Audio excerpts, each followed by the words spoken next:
బ్యాంకుల్లో అప్పుడప్పుడు కొన్ని పొరపాట్లు జరుగుతుంటాయి. సిబ్బంది వల్లనో టెక్నికల్ ప్రాబ్లమ్స్ వల్లనో ఇది అవుతుంటుంది. కొన్నిసార్లు ఒకరి అకౌంట్లో పడాల్సిన డబ్బులు మరొకరికి జమ అవుతుంటాయి. అలా ఒక్కోసారి వందల కోట్ల రూపాయలు అకౌంట్లో కనిపించి షాక్ ఇస్తుంటాయి. తాజాగా ఓ వృద్ధుడి అకౌంట్లో కూడా వందల కోట్లు దర్శనమిచ్చాయి. బీహార్లో జరిగిన ఈ ఘటన సంచలనంగా మారింది. ముజఫర్పూర్ జిల్లాకు చెందిన ఓ పెద్దాయన ప్రభుత్వం ఇచ్చే పెన్షన్ డబ్బులపైనే ఆధారపడి జీవిస్తున్నాడు. ఆయనకు 82 సంవత్సరాలు. అయితే ప్రతి నెలలాగే ఇటీవల కూడా పెన్షన్ డబ్బుల కోసం బ్యాంకుకు వెళ్ళాడు. అప్పుడే అతని అకౌంట్లో ఏకంగా 759 కోట్ల రూపాయలకు పైగా నగదు ఉన్నట్లు స్క్రీన్పై కనిపించింది. దాంతో ఆ వృద్ధుడితో పాటు బ్యాంకు సిబ్బంది, స్థానికులంతా ఒక్కసారిగా నోరెళ్లబెట్టారు.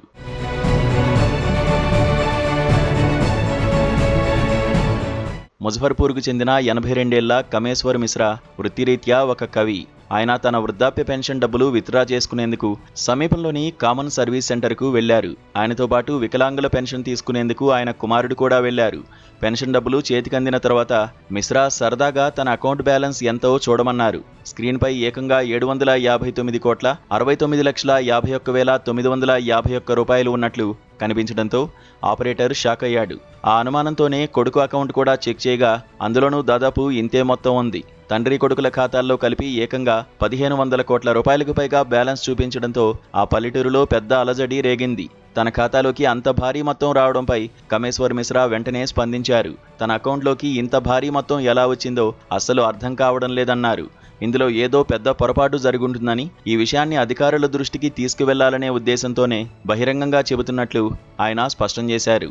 బ్యాంక్ అధికారులు వెంటనే దీనిపై విచారణ జరిపి తప్పును సరిదిద్దాలని కోరారు. కాగా బ్యాంకింగ్ వ్యవస్థలోని సాంకేతిక లోపం లేదా గ్లిచ్ వల్లే ఇలా జరిగి ఉండవచ్చని ప్రాథమికంగా భావిస్తున్నారు.